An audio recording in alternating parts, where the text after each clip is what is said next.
right, good afternoon. I am Andy Brumbaugh, and I'm sitting here with Jamiea Busby.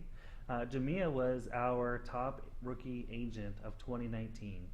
She had an incredible year, and I wanted to sit down for a few minutes and talk to Jamiea and learn a little bit more about her and her secrets to success. So, Jamiea, thank you for sitting down talking to us. Not a problem. Like I said, you got into the business about a year ago. So 2019 was really your first full year in the business, right? Correct. And how many deals did you close in your first year? 27. 27. So there is a lot of agents that have been in the business 10, 15 years and they don't even close 27. So for you to be starting from scratch, getting into the business and do 27 in 1 year is incredible. Is there one secret that you had to your success? Consistency. Okay. Tell me more about that consistency. Well, when I first got into real estate, I came from like the normal society, working a 9 to 5.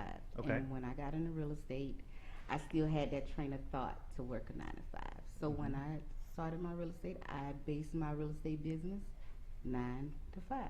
I was consistently doing something 5 days a week, 9 to 5. That was just my plan to begin with. Okay, when I go into real estate, I'm gonna take it as a job, and that's how I started being seen a lot. Yeah, I think that's great. I think that's an important lesson. A lot of people get into real estate and have all this free time, and they don't know how. It's almost too much free time. And they have a hard time structuring. But I agree that if you dedicate normal work hours to doing work, then you'll be successful.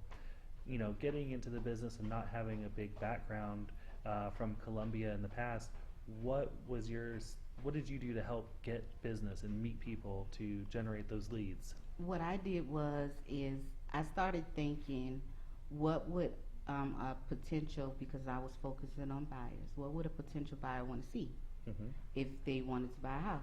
And then I said, oh, they want to see a house. So I kind of used the MLS, in which you always got to ask the listing agent for permission, but I used the MLS like my inventory. And so I just marketed any house, you know, to just get a buyer attention. When they see something beautiful, they gonna automatically reach out to you. Okay, well, where's this house? And that's gonna start the initial conversation. Even if they're not pre-approved, they can still gain that relationship with them. So you would market this online, other homes. People would see it and then reach out to you? Okay. Another strategy, what I did was kind of like farming. It was called farming. What I did was I picked a neighborhood, went in the MLS, and I kind of see what was sold in that neighborhood. How many houses were sold in that neighborhood in the last 6 months. If it was a good neighborhood where I seen it was moving, things were going, I went in the neighborhood. I actually did door knocking. Okay. I went out there and put flyers in the yard, which you technically not supposed to do, in the areas that would allow me where I didn't see any signs. Sure. And just basically get out there and talk to people. If I see somebody cutting grass, hey, my name's Jamiea Busby. Do you live out here? Just start a conversation. You know, you don't want to come off as silly. You just want to come off, hey, my name's Jamiea. You know, you cut grass for a living? How much you charge me? You know, just start a casual conversation, because if you come off silly, I don't like to be sold to. I'm one of those people. Somebody called my phone saying, hey, you want to buy? I'm quick to say no. So I kind of learn what people don't like as well. So it sounds like you would start to build a relationship with them, get to know them. You would ask them questions about themselves. You know, there's a saying of Mopfi, make other people feel important. So you would try to learn about them and then see how that can integrate in your life as well. I'm sure you talked like with that landscaper, for example, to referral business, that sort of thing. Correct. Okay. So you had an outstanding year, and it sounds like that your prospecting was really just not being afraid to go talk to people. Correct. Which is great, because we have so much technology in today's world, yet relationships at its core are still a big part of our business. So you had an outstanding rookie year. You also have impressed me with just your knowledge of the real estate business. Correct. You know, and just getting into real estate, you didn't have years of experience to know all these things. What did you do to better educate yourself with real estate and you know how every deal is structured and how it works? What did you do to get that knowledge? Okay, so once I started getting prospects and I actually started getting clients, I knew at that point clients would start looking at my skill set and how knowledgeable I was. So I made it my business to have conversations with lenders. Just get on the phone and just talk to them. Okay, well, what is this, and what? How long you need? To appraise? How long it takes for appraisal to come back? How many loan? What type of different loans are there? What can actually kill a deal? Just actually getting in the field and talking to appraisers. Do you want to gain those relationships with those appraisal guys too as well? So what was most important to me whenever I got actual clients was actually getting out there and getting with the attorneys, the lenders, and just like the Jared, and I don't know if I should have called his name. He's an attorney, but I actually went to him and said, "Hey, how long does a title search usually? How long do it usually take to come back?